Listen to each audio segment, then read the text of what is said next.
Hello, and welcome to the Danielle Newnham podcast, where I interview tech founders and innovators to learn the inspiring human stories behind the game-changing tech we use every day. Today's guest is somebody called Josh Dahn. And the question really that we focus on is, what does the future of education look like? This is a question that I've actually pondered for the last 10 years or so, and Josh has the answer. You see, 7 years ago, Josh was teaching Elon Musk's children at Merman, a private school for highly gifted children in LA, when Elon approached him about rethinking the traditional education model. Josh jumped at the opportunity, and in today's episode, he talks me through that first meeting with Elon and how they worked together to found the Ad Astra school based at SpaceX. It was a school where the children weren't separated out by year group or grades, as you say in America, but instead the education matched the aptitude of the children. And the education was focused around problem solving and teaching to the problem as opposed to teaching to the tools. Josh went on to co-found Synthesis, which is an innovative online school helping students to prepare for the future by getting them engaged and excited about complexity and solving for the unknown. How fantastic is that? I wish I had that when I was younger. Anyway, back to today's episode. This was a thoroughly enjoyable interview. I really liked Josh's whole stance on going from working in public schools in Las Vegas to Merman, and how he said the education wasn't much different, but the setting was, and how now he's trying to modernize and democratize education for all. I think you'll enjoy it. Here is my conversation with Josh Dahn.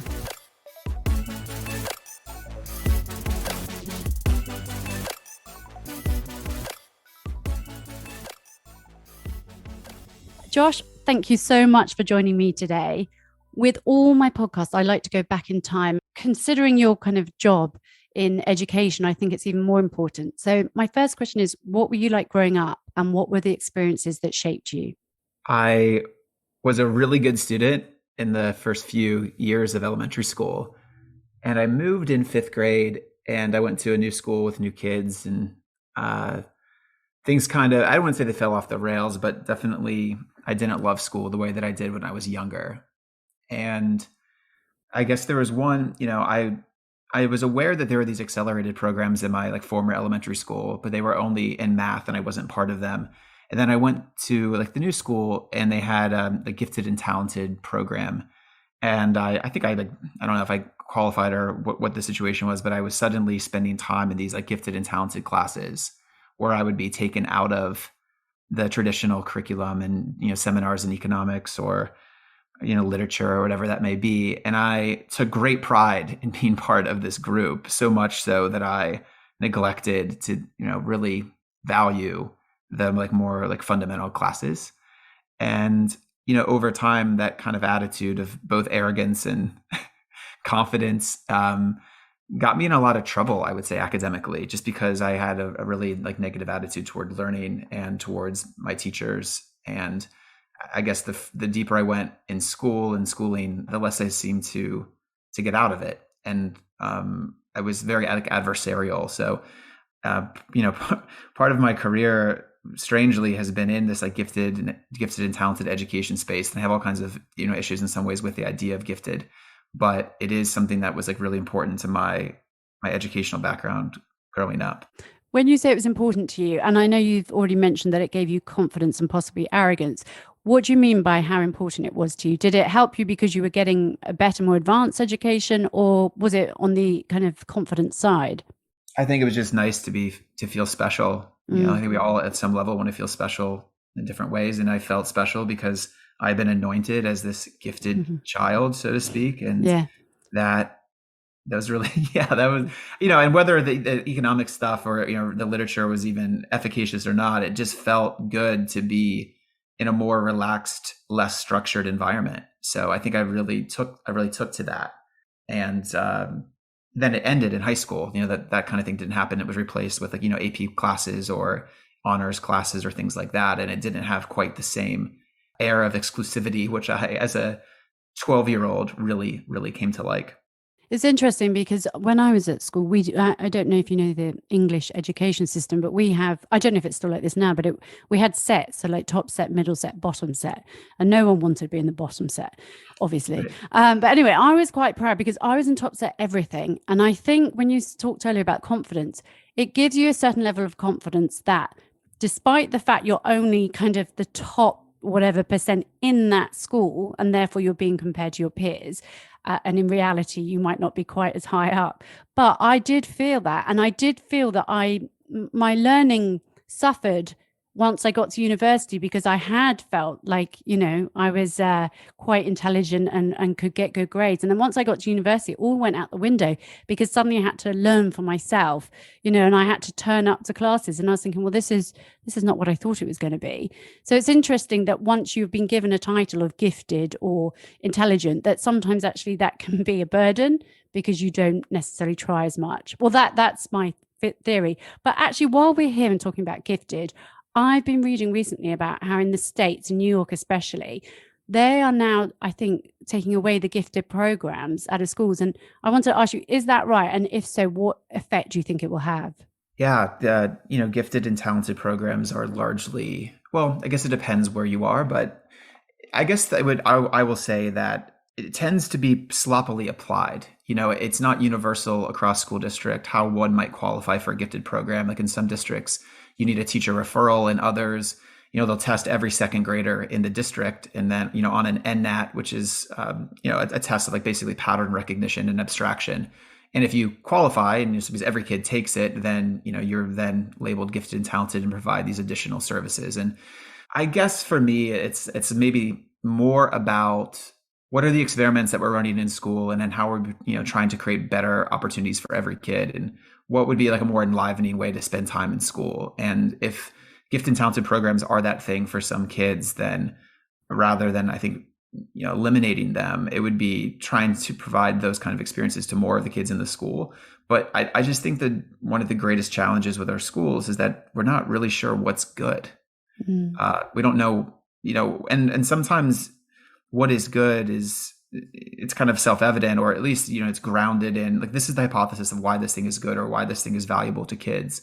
But I feel as though there's not really an urge to do much of that. So whether the gifted and talented programs in New York are helpful to the kids that qualify for them or not, like that seems like that's not even part of the conversation. It's like, well, in the interest of, uniformity in some ways, we will sacrifice anything that is specialized. And I think that that's a mistake in general to move towards uniformity, because there's such a diversity of learners and there's so many different kids that benefit from different types of experiences. So for me, I just see these sorts of things as they're just not based in the types of ambition that I think that you would want, your child's school to have.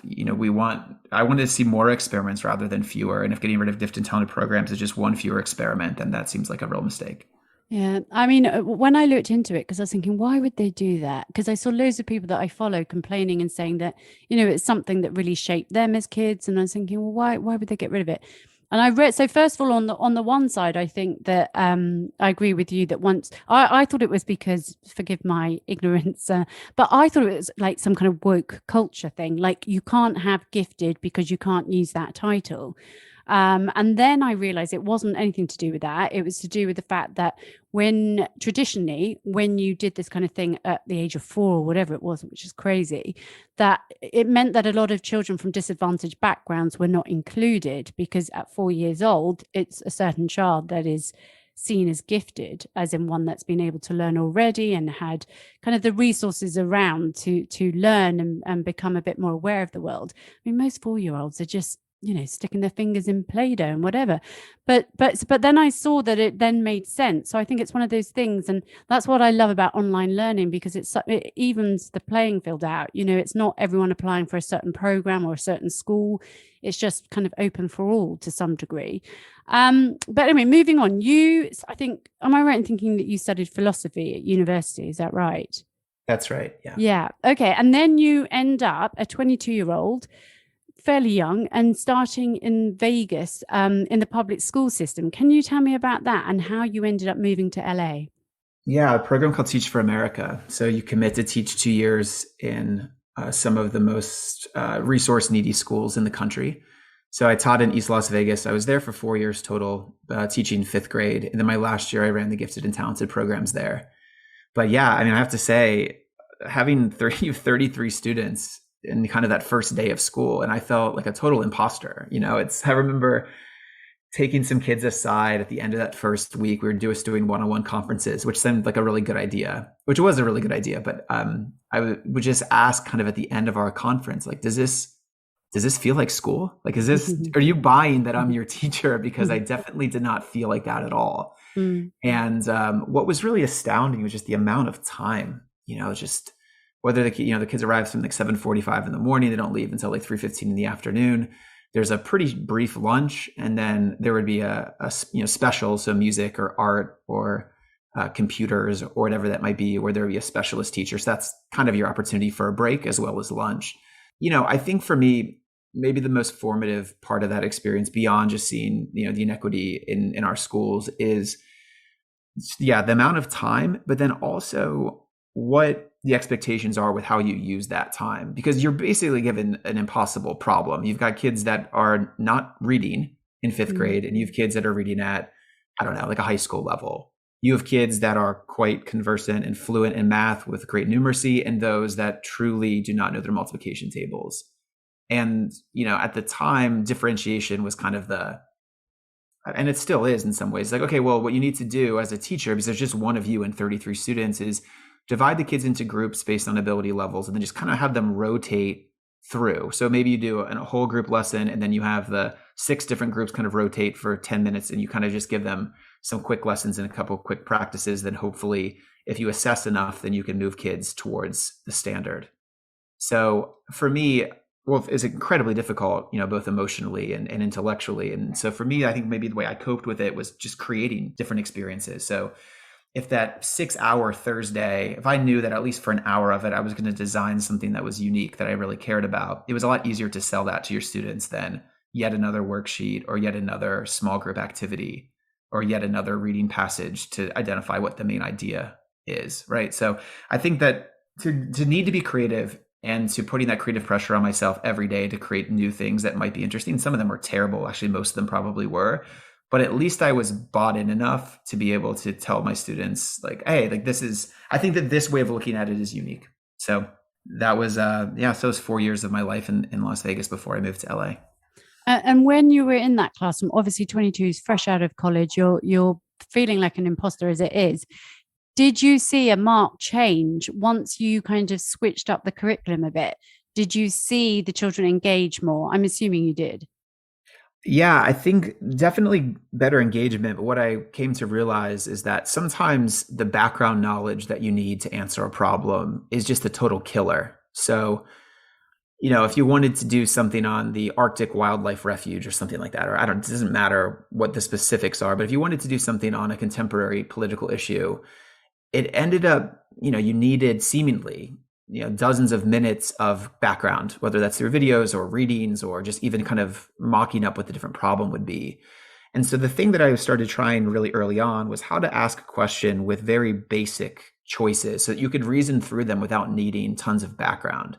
So rather than ask a specific question about the Arctic Wildlife Refuge, ask a question about drilling for oil in a environmental preserve, and then you have 3 options. Which of these options do you think is best? It doesn't matter where that is. It doesn't matter who's actually drilling.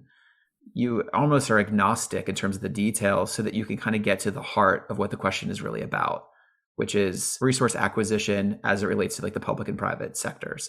So what I guess I found is that the killer of having to build background made this stuff tedious, just like school is tedious. But if I could ask a question, then you could kind of bring your initial thoughts, and then now there's more fodder for a conversation. You might be even open to changing your mind.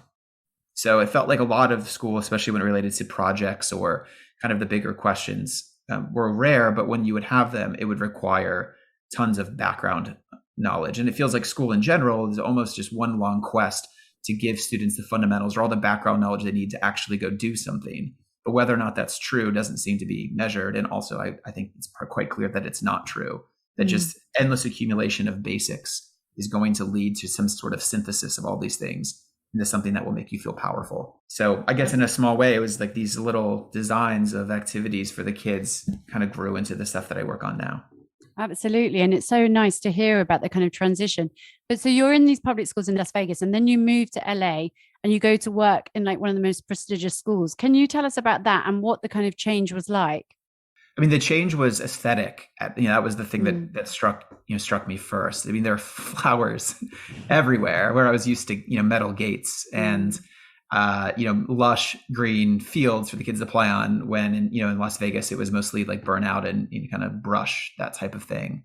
And the commonalities are that both places had brilliant kids, like committed parents, people that are really deeply interested in their kids' education and making it great. It's just, there's just a total difference in terms of like resources. So what's interesting about this school called Merman, it's on Mulholland Drive in Bel Air. And it was the first time that I actually set foot in a private school in my life. I'd never attended a private school, and I just didn't really know what to expect. But what I imagined is that it would be full of brilliant educators who were maniacally creative, because in my mind, they had every advantage you could possibly imagine. They had this gorgeous campus. They have kids that are, qualified as highly gifted, which doesn't mean that they're, there's still behavior things, everything else. But in terms of, worrying about a kid's ability to read, that's not really, it's something that we had to worry about in fourth grade at Merman.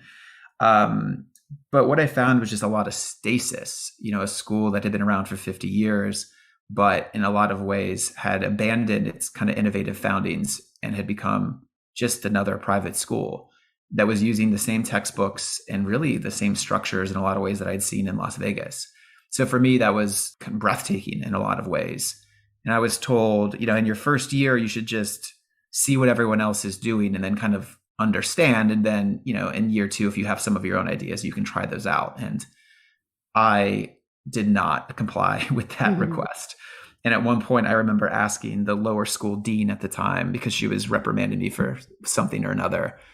I was like, is this school trying to be the best school in the world? Because that was like my understanding, because you have, you're in LA, you're in this amazing city with all of these devoted families and pretty bright kids, and you have every advantage. Isn't that the ambition and goal of this? And that question received, I guess, a dirty look would be the simplest way to say it. But basically, how dare you even ask that type of question? Because that's not, how could you think that's what we're really about? And not that you're trying to make an average school, but I think that was just so besides the point. So yeah, that was my experience. I was there for 2 years, and that's of course where I met Elon. That was my next question. So I want to set the scene, because I've heard you talk about it before, and I understand that it was a parents' evening. Obviously, you knew who Elon was, but he was not this kind of huge kind of celebrity, shall we say, that he is now. But you're meeting with him. I would imagine this would be a nerve-wracking experience, because he's got children, 5 children. Presumably, they're all bright. He's one of the most intelligent and creative thinkers that we have on this planet. And you've got to tell him how his kid's doing. And I know that he was more interested in talking about something else. So can you tell me about this parents' evening and kind of how the conversation went, which led to Ad Astra? Yeah. So, most schools kind of have that parent teacher conference night or whatever that was. And Elon, I'm sure just wasn't aware that it was taking place. So I knew that, so I was teaching one of his kids my second year at Merman. I'd seen him on campus, his first 2 years, and I was aware of who he was. I'd seen him on the Daily Show or something like that. And at the time, Elon had something like, I don't know, a couple 100,000 Twitter followers. Now, of course, he has like 65 million, but he was the media darling at that time. Every time, all the articles about Elon were almost breathless and just the audacity of the projects that he was working on. And he wasn't widely known, or at least in the circles of people that I knew. So I was aware of who Elon was, and I was, eager to meet him, and knew that I'd have to kind of go out on my own to schedule a conference. So I reached out to his assistant and asked if he'd be open to doing a conference about how his child's doing in school. So it actually took place during the day. He came during the school day, and it was just like during my lunch or something like that. And we just sat down outside at a table and just, spoke for about 30 to 40 minutes. And I had brought some work that I was doing because I wanted to kind of show him. I was doing a case study with astronauts, and the question was like whether you had any like minimal physical requirements to go to space. So I was, anticipating the future of citizen astronauts, and the question was like, do they have to be the same shape as the astronauts that we send up as a government? And he's like, oh no, like not at all. And it was kind of a nice way to break the ice, and talked about Tesla and SpaceX and of course, his son and some other things. But in my mind, it was like, oh, what a cool opportunity to meet, someone like Elon. And there are, of course, other celebrities that have children at the school as well. And that was the only one that I really cared about to meet was Elon, because I was so in admiration of what he was doing at SpaceX and Tesla. So that after that meeting, it was like, oh, that was great, fantastic. We kind of followed up afterwards. We were going to build like a Mobius strip and do this kind of maglev train example. And then he asked if I wanted to have the kids come on a field trip to SpaceX or the Tesla design studio. And of course I said yes. And that was a really cool field trip to go see the Tesla design studio and see all the cars that are being modeled, future versions and all that. So it felt in my mind like, wow, like what a cool opportunity. So excited to meet him and eager to see what he does. And little did I know that we were going to, have this like working relationship building the school called Ad Astra. So what was the conversation? Did he just say, do you fancy starting a school with me? Or how did the conversation go? Sure. So that was, I wouldn't say, maybe like late October of 2013. And so then we kind of went back and forth, with assistants, mostly just kind of scheduling the field trip and everything else. And then out of the blue, like maybe a month later, I just received an email that said, hi, Josh, like Elon wants to meet with you about a potential opportunity. Can you be at SpaceX at 6 p.m. on Thursday? Something like that. Right. And it was probably like Sunday at the time or something like that. So I, coolly and casually responded, yeah, of course. Like, asking no questions about parking or what it could be about or anything else. Oh, and then they asked, like, are you a U.S. citizen? And so I was like, yes, I am. And then, okay, so. Did you think at this stage you were going to be going up to space? I was honestly anything. Yeah, all of it was, at least in my mind, possible. And I have to say, like, I thought about, could it be some sort of education venture, whether it's starting a school or just getting my opinion on something. But, opportunity is such a powerful word. It's like, wow, there could be an opportunity that Elon wants to talk with me about. So, to be honest, I was a little fearful that it would be, could we be my child's tutor or something like that? Or, I don't know, or something like that, or nanny, or I don't know. I think anything was possible. Yeah. So I show up. I can't even believe this to this day, but I show up. I was late. I got totally turned around. There's like, I know. It's like you would think usually like 2 hours early, but I think that whatever it was just kind of chaotic by SpaceX headquarters. I pulled into kind of a loading and unloading zone, and it's, they're like wheeling, rocket parts in and out, and totally frazzled, and show up. And, Elon was so gracious and said, hey, like, have you been here before? I was like, oh, no, I haven't. He's like, okay, let me show you around. So then I spent, we like kind of walked around the factory, and I tried to not ask the world's stupidest questions about rocketry. I remember asking specifically about like the paint or something like, does this have like require special paint? And he's like, not really. Or so, I don't know, something like that. So walked around and sat down, and he was basically like, well, what do you think about this, Merman? Like, what do you think about, my kid's school, the school that you teach at? And I just told him the truth. And I just said, I think there are a lot of people that have been here a long time. I don't think there's a lot of daring in what the school's trying to do. And I think it could be better in a number of different ways. And he's like, okay, so if I was, going to start a school, what are the things that I should do? Basically, I was like, well, I would start small. I would make sure that what you're doing is of a high quality before you start to scale. And I would probably focus on upper elementary school, because I just feel like upper elementary school into middle school is where there's just the greatest need to do something different. And he talked about a few different things. And then he said, okay, well, what do you think about doing this? Like, what do you think about like kind of creating the school, together? And I was like, yeah, absolutely. That sounds great. And then it's like, okay, well, I want you to think about it, and, like, let's just be in touch, but, definitely think about it, and we'll kind of go from there. So then shook his hand, walked out, and then I was like on cloud 9. So I drove home, I called my wife, talked to my parents at some point later that night. And it's funny, like looking back on this, what I was hoping for is that everyone would just be like, that's amazing, Josh. Like, I'm so excited for you. But what they did, because they love me, because they're also, thoughtful people, is they're like, wait, what? You're starting a school. Where is it going to be? You're teaching at the school, or you're running the school? Those seem to be very different things. When's it starting? Are you quitting Merman tomorrow? All of these different things. So my way of heading off those questions was to write an email to him in the middle of the night, because of course I couldn't sleep. And I said, Elon, like, really appreciate the opportunity. I'm 100% in. Here's what I think we should do. We should go visit these different schools that seemingly are really great to get a better understanding of what we can build together, and basically like looking forward to next steps. So I wrote that in the middle of the night. And then that next day, I was checking my email while I was teaching every, 3 minutes. And I didn't receive an email that day, nor the next day, nor, through the holidays. And all of that optimism and excitement and everything else was really becoming just this dread that I had somehow messed up this opportunity. Oh. And I got in a argument with my mom actually on New Year's. Truly, like the clock is counting down to New Year's Eve, like 10, 9, 8, 7, 6, and she had, I don't know, we were at dinner earlier that night and she had said something like, "Oh, I'm sure Elon will reach out to you. Of course he will." And I was like, how could you know?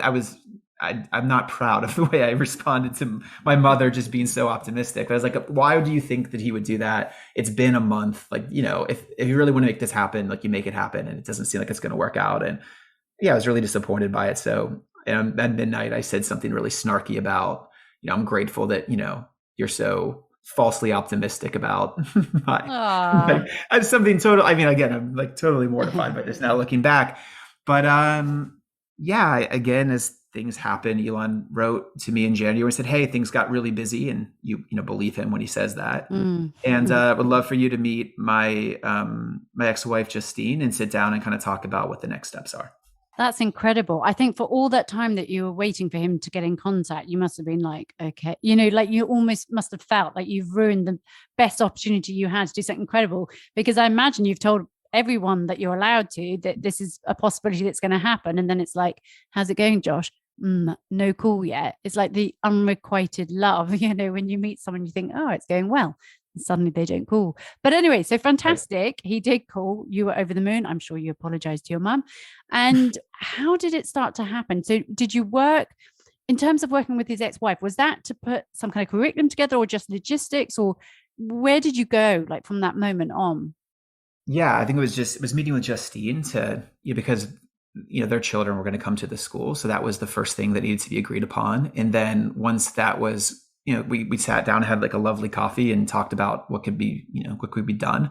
And in fact, it was Justine's idea. I think she talked to Elon about me. So she was aware of the situation. And then it was just a matter of, meeting probably like once a month throughout that kind of winter and then into the spring, and kind of figuring out what the steps would be. And the kind of looming question was always like, well, where is the school going to be? And one of the things that I realized really early on is like, Elon just expects people to figure things out, which is exhilarating and also just terrifying. So my first run in with this was basically like, okay, well, we could maybe have it at SpaceX or maybe at like one of these houses that I have. But yeah, we should go look at some other places. So yeah, go figure it out. Like go see like what would be possible. Now, you run into a bunch of regulations. There's zoning and all these other considerations. And generally speaking, zoning is pretty antagonistic towards schools because they don't, there's all kinds of restrictions and regulations.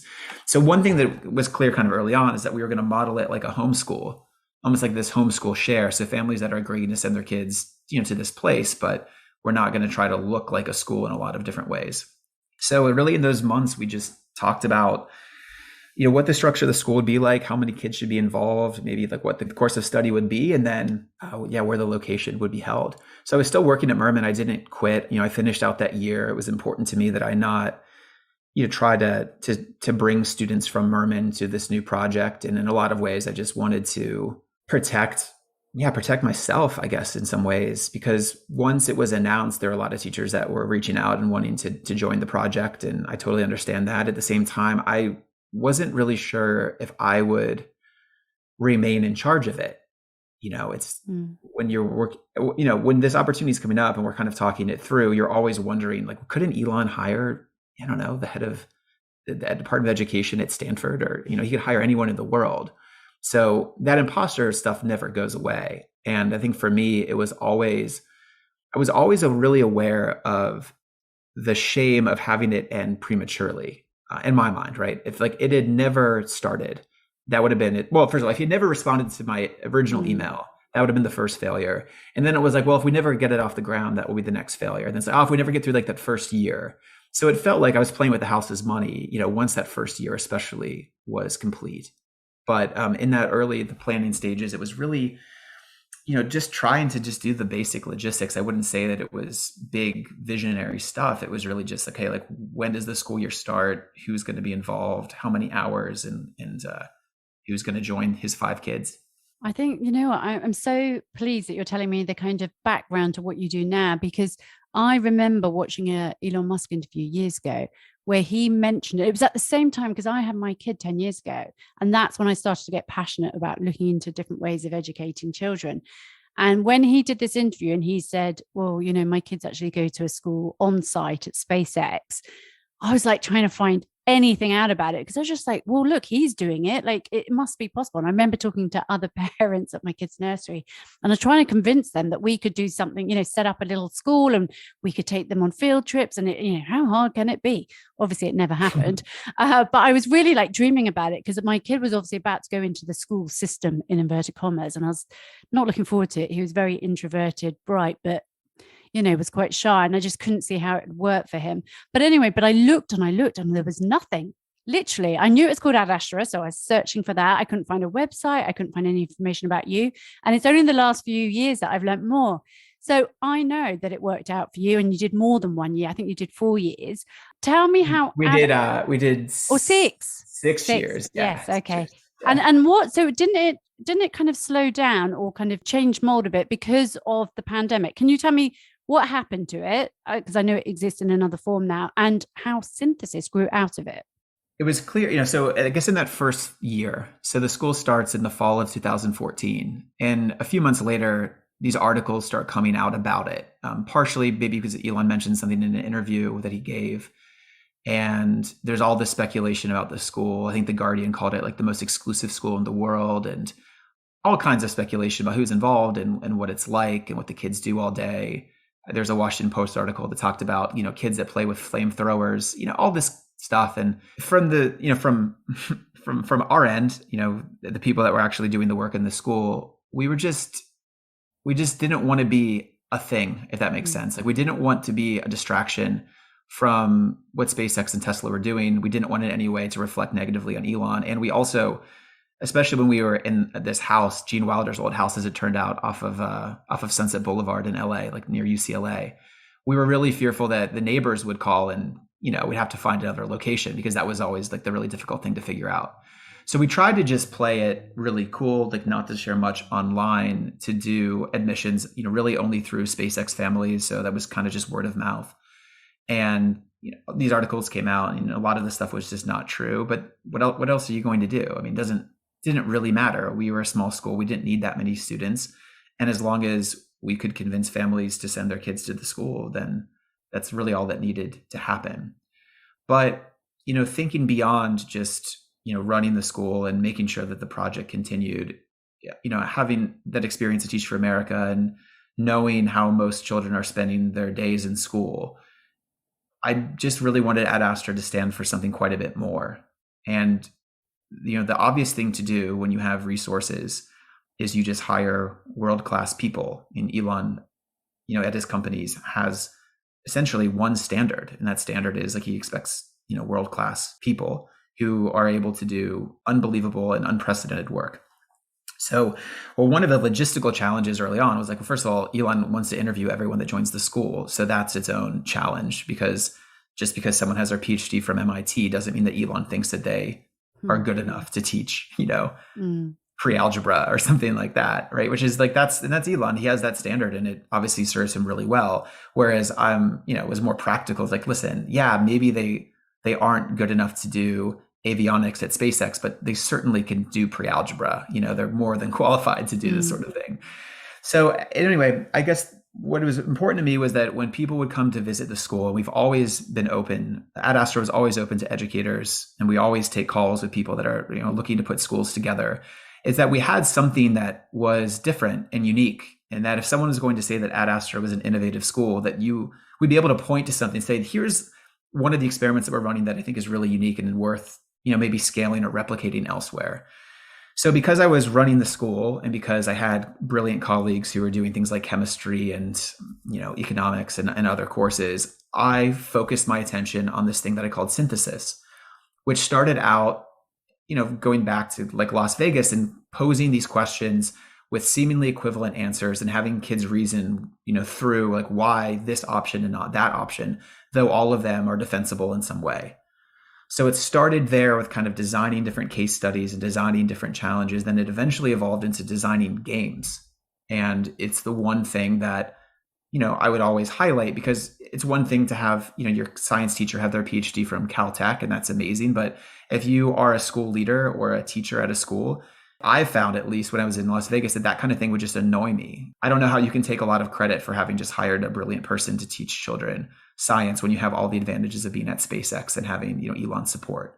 So it was important to us, or at least it was particularly important to me, to have some honesty about what was a true product of ingenuity versus a product of resource. And synthesis became that thing that became kind of in some ways the soul of the school, which is this maniacally experimental class that would focus on, building more ethical and efficacious problem solvers. And with that, at what point did you say, right, I mean, we've got Ad Astra, I know it became Astronova, it's become virtual. At what point did you say this is going to be a separate entity? Yeah, so, Elon's kids graduated after that 6th year, and that's when COVID was happening. And, lots happening at SpaceX, of course. A lot of the resources are moving down to the border there in Brownsville, like Boca Chica, Starbase area. So it was just time to spin the school off. And it was clear, I have a growing family of two young boys. And it just made a lot of sense, as we had gone online during the pandemic, to just stay online, given the interest in the school. So rather than have it be a school that's only accessible to SpaceX, children of SpaceX employees, the idea was that, anyone, anywhere could apply to be part of Astronova. But the goal of that, so Ad Astra became Astronova. It's the same team. That's the school that I run day to day. That's one of my 2 day jobs is Astronova. But the idea with Astronova was to, I guess, 2 things. Like the way that I kind of measure our success beyond like ethical and efficacious problem solvers and building student agency. That's like the student goal. But from a kind of an institutional goal, there are 2 things that I think are really important. The first one is be a model. Not like a model, like a school in a box type of thing, but basically an excuse for any daring educator or school leader or superintendent to take a look at what Astronova is doing and then use us as an excuse to try something new. And even if it's not exactly what we would do, or even if it's just kind of using us as a defense, I want to make sure that Astronova points people in a direction that allows teachers to do something beyond what they're being asked to do now. That's the first thing. And the second thing is to be truly a lab school, to run experiments, to try to glean new insights. And then rather than trying to build the school that scales on its own, find the right partner to scale like really good ideas that are insights, and share those humbly. And if you find the right partner and if they scale and people use them, then that's great. But if not, that's okay too. But we're not going to glean any insights unless we're maniacal about running experiments, which is why at Astronova every year is designed anew. And we take that really seriously, and we design the years, with the kids, and we're always trying different courses or experiments or collaborations. And when we think that there's something that, other kids should have the opportunity to have, then we try to find the right partner to scale those ideas. So Astronova right now continues as a school of about 150 students. About 55 of them come, 5 days a week, and about 50 come just on Fridays, and then the final students come Saturdays once a month. But the school will probably always remain somewhat small, because it's not clear to me that having twice the number of students would allow us to run, more experiments, maybe even fewer. So that's the goal of Astronova. And with synthesis, because obviously Astronova is a school on its own, synthesis is something that's opened up more globally, and it's something I'm actually looking into for my son. I think it's fantastic. And I've watched the video of the children giving their views on it, and I just absolutely loved it. I thought I've never seen a better advert for a school, because they're all saying about, oh, they add this new stuff in, it gets confusing, but I love it. And one of the children was saying that the kind of complexity of the problems that the kids are set is what excites him. And I just thought, what a fantastic way to view learning. Most kids, like my son comes out of school, I'm like, how's your day? I get like a grunt, because they're nothing in particular stood out. Right. We've got to the point where I just say, oh, who do you sit next to at lunch? Because he won't tell me what he's learned. There's nothing that almost Right. excites him. He kind of, I say, what's the best part of your day? And he actually says, and of course he's not like all children, but he's like, oh, coming home at 3:30. And I'm like, oh, this is the antithesis of what I want for his education. So on the synthesis site, which obviously I've been looking at, it does say that you're there to help kids learn. And that kind of the three kind of mantle things were exercise good judgment, make sense of the world, and collaborate to solve difficult problems, which really sums up how education should be for the kind of child of our age. I just wanted to know, how did you come to this kind of 3-point kind of mission statement? Like, why was those things most important to you? Because they seem like the three things that matter most, I Mm. guess, right? Or if not matter most, the things that are durable in any possible future. And of course, the present, and they have been important in human history. So I guess like the thing that Elon brings that is so unique is just breaking down a problem to its constituent parts. Whether you call it first principles thinking or whatever it is, it's really infectious. And because Elon has no respect really for the way things have, the excuse of like, well, this is how other people do it, or this is the way that things have been done, is the surest way to get fired. So when you're starting a school, it's like, okay, well, what here matters, what actually endures, and what would it look like if we agree that those three things, disposition, basically your disposition towards complexity and your ability to collaborate, to inspire progress and whatever it is that you're working on, what would learning experiences look like that had those goals in mind? And that's what synthesis became. And what I found through lots of the testing of, as I mentioned, kind of like the case study stuff at first, was that actually games, like thinking games in teams, provide the best objective reality to test hypotheses, to help students be open to course corrections, because they can see the sloppiness of their thinking or their rush to judgment or conclusion that doesn't usually serve them well. And then, of course, to manage all of the interpersonal dynamics that come with the team. So I was approached. So I worked with an engineer at Class Dojo named Chrisman Frank, and we had put together these things called conundrums, which have now been viewed millions of times. And if you haven't seen them, I'd really suggest that you take a look. There are 35 conundrums released through Class Dojo, which has something like 55 million monthly users. It's basically one of the largest networks that's ever been created. And the success of the Conundrums project was always predicated on giving teachers something that was just different than what they would have otherwise. So they could show this video that would give them those 3, 4, or 5 seeming equivalent options on problems ranging from space to science to government to property, and then hopefully providing the space for critical disagreement and constructive disagreement as well.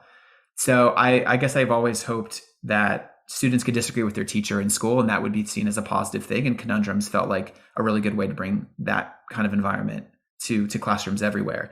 So based on that success of that project, Chrisman was leaving Class Dojo and asked if I'd be interested in starting Synthesis, which was the thing we'd always wanted to build at Class Dojo.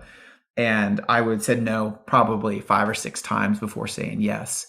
And then what we've been able to do with Synthesis is to take the ideas that were mostly in the form of PDFs or kind of board games or kind of just rough ideas at Ad Astra, and then to actually build them into software through Synthesis, and to be able to provide that, or at least the opportunity for every kid at some point to join Synthesis. Like in our mind, it's like a new essential school subject. And my, the biggest ambition for Synthesis is that every kid has the opportunity to make this part of their education. And rather than be some supplemental thing, I think that it should be part of like the spine of what you do. Because if we go back to kind of the axioms of synthesis, and I guess I said earlier, thinking my own education, like I don't know how we imagine that these separate classes that tend to repeat over and over again, whether it's math or science or English language arts, that we have these things in a silo, they're disconnected from one another, and then we're just relying on a student to start to synthesize this together to be able to really take on intractable problems or to work for or compete with someone like Elon one day. It feels like we're at a tremendous disadvantage. And even if synthesis isn't, all of what you do in education, it should at least be, in my mind, a huge component of it. So when you've seen the videos, like when you've been on the website, what you're watching there is students that are trying to understand a complex game for the first time. And in doing so, they're trying to just, like, how does this thing work? I think it works this way. They usually will make decisions based on the hypothesis or the leading hypothesis. And then what happens over time, of course, is it doesn't really matter. I mean, not that it doesn't matter, but understanding the game is really just that first step. It engages you in this process of conjecture and criticism. And the more you get used to that and being kind of open to the idea that you are fallible and that your ideas can always be improved, and that you yourself are capable of inciting progress when you work together in a team and do so in an intellectually honest and in some ways intellectually humble way, that really anything is possible. That just seems like the type of thing that we want students to grow up believing, and not only believing, but actually feeling through this process of being an agent in this game. So in my mind, like as you progress through synthesis, the games are really the starting place, and I design those, and that's it with a team. And it's one of the best parts of my life is getting to design thinking games, but that the games really then help you make connections and do the sense making that we know is so difficult to do now. It's always been difficult, but it's becoming increasingly difficult in my mind. So you can create a game called Fish, which has the complex movement of different, schools of fish that have different markets for each of them and all these different choices that teams are making. And then that opens up all sorts of connections that you can make about, systems-based thinking or, about like motivations of the fishing industry. And, again, just understanding rather than condemning, kind of approach learning as understanding, getting to the sense of like what that best explanation is. It just seems a lot more empowering than just sloganeering or just identifying things as inherently good or inherently bad, because it just takes away the agency of the student to make that decision on their own. We want kids that can think for themselves, not to just accept dogma or ideology from others, because there are plenty of people that are more than willing to sign you up for that. So that's synthesis. Yeah. So when you said there about it's more empowering for the child to be able to take agency, I completely agree. One thing that, if we look back, it's from the 1800s that we've had this same education model. And I'm always shocked that what my kid learns is exactly what I learned, 30 odd years ago. So my curiosity is, one thing that used to be, the reason why school started really were to kind of train humans to be more compliant and robotic and follow orders and, be at school between these hours. And nothing's changed. The system is in many ways broken. And I know that even with you starting synthesis, we can't, it can reach millions of children, but what it can't do is change the system. One reason the system also exists is credentials. So I remember being at school, my mum said, okay, now what are you going to study at university? And when I think about my son now, I don't even know, like my husband tells me off for this, but I don't even know if he'll go to university. I don't know if it's necessary. I don't know if he needs, the traditional kind of path that we all took. So in terms of credentials, how does it work at synthesis? So kids are given these games, they work collaboratively with other children. As a parent that approaches synthesis, what is the child getting out of it long term? Is there some kind of result at the end, or just, it's active learning?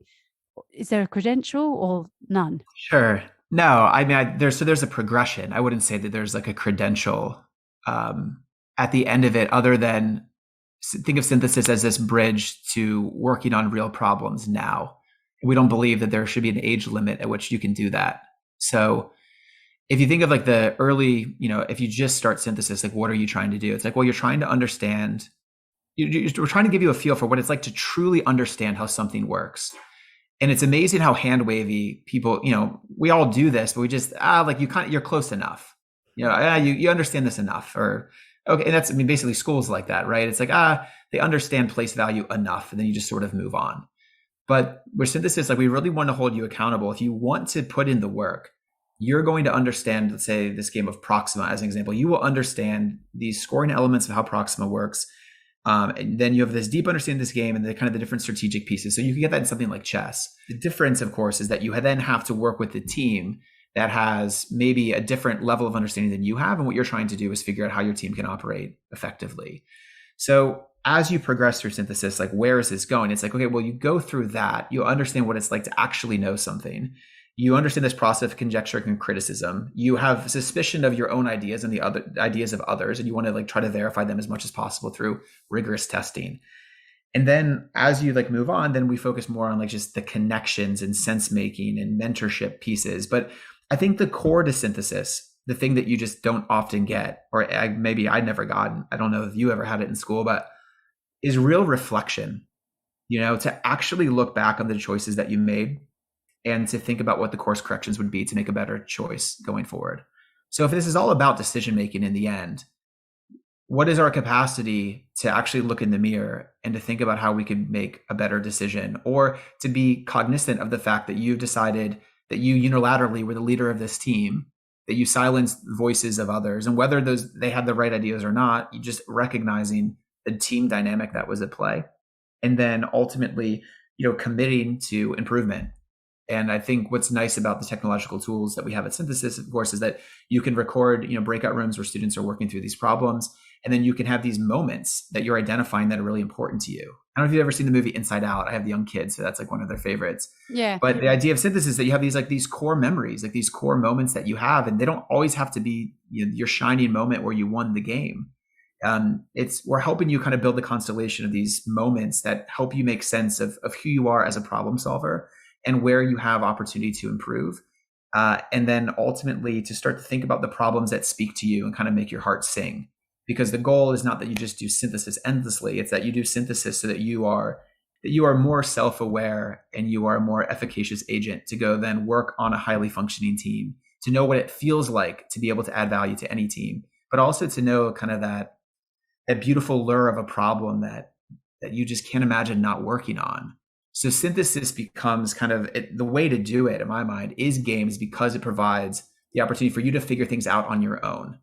So one of the hardest things that we have when we have teachers that are facilitating the games is that they feel like the secrets are theirs to share. You want to give some clues. You like to you want the kids to know, or you want them to feel it or have that aha moment. So you almost can't help yourself. And I'm guilty of this as well. It's like you just almost can't help yourself but to give them a clue or a breadcrumb or kind of lead them in the right direction.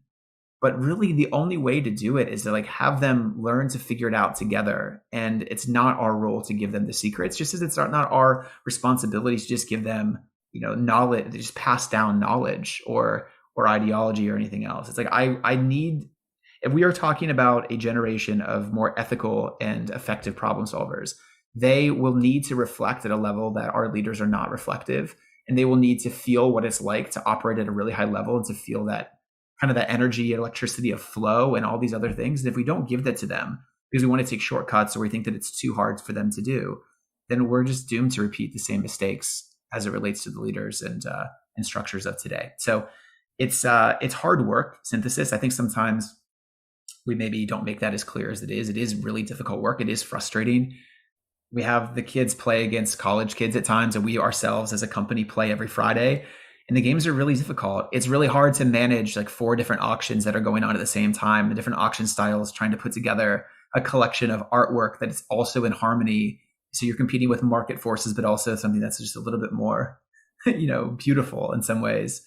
And you're trying to manage all of this while telling your team, dividing and conquering the different tasks and coordinating and organizing. And when you're done, it's like you're almost out of breath, even though you've only been in your seat. And I think that is kind of what you need. We need the fast and the slow. And we just really need to believe that what kids are capable of so much more than what they're being asked to do. And what I love about synthesis is that it doesn't require language. The games themselves don't have, I hate introductions and a bunch of endless instructions. The games are the games, and you figure out how to test that objective reality. And in doing so, you figure out how to work in a team. And then we're going to, give you the opportunity to reflect, to just be better if you want to do that work. And then from there, that self-knowledge, I think, just fuels the steps that you'll take in your life. And that's at least the hypothesis of synthesis. It's fantastic. When you said the thing about reflection, I pondered on that, and I thought, actually, no, there was no time. You don't get time in school, or I didn't, to kind of reflect on any kind of choice that I made, whether right or wrong. And it didn't even matter, because I can tell you that throughout my education, so I went to state school, which is public school in America, and then I went to private school and I had a bursary, and I just found that and I loved secondary school, but what I found was that our job as students was to go into the class and get the right answer. And the right answer was pretty much known at the beginning. So if we went into the science lab, we knew what we were meant to be trying to achieve. We didn't set out from the kind of first principles thing and try and work it out. It was just you need to get to this point, and you have the lesson, 60 minutes to do it. If you don't do it, you don't get the mark. And I always thought that was the wrong way to go about things. And I think what you're doing is actually creating a place where kids can become better learners, but they can actually become better humans, which is obviously what the world needs. I have a kind of quick fire few questions left. You may have already answered this, but my question to you is, what does success look like to you with synthesis? Every kid is a child to make synthesis part of their education. And I think that we should be able to offer it eventually for free, at least, the beginning of it. That's my goal, is that you say, what are the things that are indispensable? And I would say a child should have literacy and, numeracy and synthesis, and it should start at an early age. And that would be success. And whether synthesis, the company, provides it or not, just to provide a model of what's possible. If other schools or districts or even other companies want to create synthesis in their own ways, that's fine. But to not have a collaborative problem solving experience for every kid as an indispensable part of their education is tragic. So synthesis, new school subject, and something that every child has as part of what they do. Random question, but are you going to write a book? Would you consider writing a book and putting this out there? I don't feel like the work itself sometimes it speaks louder than anything I could write down. Yeah, but not everyone has access to it, do they? Yeah, well, they will. Yeah, that's a good point. No, I think that's it's really important that these ideas are shared, not because they're the right ideas, but just because, there are good ideas to attack and to improve. And I think if you kind of operate in that way, the transparency of ideas is just hugely important. And I think we've, from the very beginning of synthesis, I think been very transparent with the ideas and what the hypothesis is. And I think so often people are eager to, like, well, how do you know? Like, how do you prove that this thing is effective, essentially? Which I think is not a bad question, but it's interesting that we are presuming that the way that children are spending 180 days of their life every year from whatever age, 5 until whatever you end, is that those things are leading to the outcomes that we hope for. I think in some ways it's self-evident. You need to make students feel powerful. You want to create enduring memories. The way to do that is to design experiences that you really deeply care about and kind of push the limits of what you're able to put together. You don't have to have a strong math background to be able to do synthesis, but there's tons of math. And you don't have to, I don't have to delineate every single thing that you're learning, but it's really interesting when you have a 7-year-old talking to you about incentives and trade-offs, and talking about profit and revenue, but also talking about, the sustainability of the system. I just think there's, it's time to do more, and it's time to show what that is. And so whatever I can do, whether that's a book or whether that's just posting more, whatever we can do to share these ideas so that people can improve them and to hopefully incorporate them at some level, that's what I'm interested in.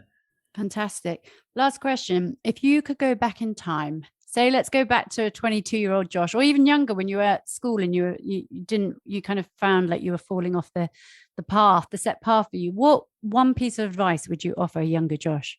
Oh my God. It's hard for me to even, come to terms with like the amount of gratitude that I feel for the people in my life that have, given me so much. And also just an appreciation for how different your life can be with just a few different things that go a different way. Not getting into Teach for America would be the first one. Well, there's many firsts, but that would be the first professional one where it felt like I remember going into the bathroom just to kind of put some water on my face, because I was up all night trying to put together my demo lesson, and it was on sharks and it wasn't very good. We had to do these 5-minute demo lessons. And I remember after my demo lesson, I went to the restroom and it was like, okay, this is kind of a make or break thing. Like, I knew that I wanted to Teach for America. I knew that it was really selective, and put some water on my face and went into the interview. And thankfully, I was accepted, and then everything kind of went from there. But even just the really serendipitous stuff, I ran into Sam, who's the CEO of Class Dojo, leaving an educational event. On my way out, I was fortunate enough that someone introduced us, and then he was able to create Conundrums, which have been viewed millions of times. And I met my co-founder at Synthesis, Chrisman, through that relationship. So if I would go back, I guess what I would say is, I guess what I wish that I had known when I was younger is that you're not going to know kind of big picture how things are going to end up. And I still don't. There's still an immense amount of uncertainty in my life about like how things will play out or what will happen. I was at SpaceX, every day a couple of years ago running Ad Astra, and then we spun it off and now it's entirely on its own. And then I guess what I would say is that, just remind a younger version of me of kind of the audacity of the arrogance, and maybe some of the arrogance in some way of my younger self, which is that you're capable and you can figure things out. And I think what happens sometimes when you experience setbacks, or you're not doing as well as you would like, or there's or you just feel like math doesn't come easy to me, or science doesn't come easily to me, or any of these things, or you're just like not feeling that success, that actually like you are capable of really extraordinary things. But a lot of times it's just getting in the reps, the repetitions, the only reason why I design games or conundrums that are of any value is because every day in Teach for America, I was designing different things and trying a bunch of things out. And I just think the anecdote to what I thought when I was 10, which is that I'm gifted and that means something, is that actually like the way to understand like what you care about and what you want to do in the world is by just trying a bunch of different things. And when you find something that you like, just be fearless in trying to do more of it and try to get like different experiences and talk to different people. And I think eventually you arrive at a point where you can, I don't know, suddenly you find yourself kind of having an expertise in an area that I never would have imagined going in. I find it to be strange that I spend a lot of my days designing games. I don't even play that many games as an individual, but because I was following my heart in that I wanted kids to have better learning experiences. You want to design better games because you want kids to have better learning. And it's a long-winded and quite freewheeling way of saying that I would tell myself to spend time on like what you think really, what really matters, and to do that kind of fearlessly, and to know that if you really believe in something and you put the time in, that you can have something kind of beyond your imagination. And I'd also remind myself, in some future, that in which case you meet Elon, like to make the most of the opportunity and to not be afraid, and that we all feel like imposters in some way, and maybe to have left a bit earlier to get to meet him and not end up in the loading bay. That would have been right. I would have told yeah, that's right. Yeah, leave a little bit early. It never hurts to be early to a meeting, but certainly can hurt to be late. That's exactly. But it worked out. Thank you so much, Josh. I really enjoyed talking to you. I think obviously you're a fantastic teacher, and I'm so grateful that Synthesis is out in the world. So thank you once again. Of course. Thanks for having me.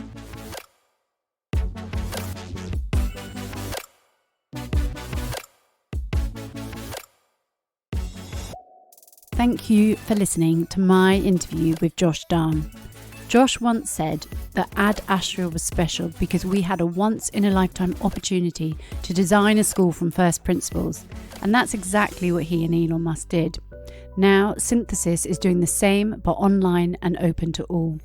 Josh's mission to modernise and democratise what we call education is awe-inspiring to me, and I hope it marks the start of a seismic shift in how we prepare tomorrow's children for life. As always, thank you for listening, and see you next week on the Danielle Newnham podcast.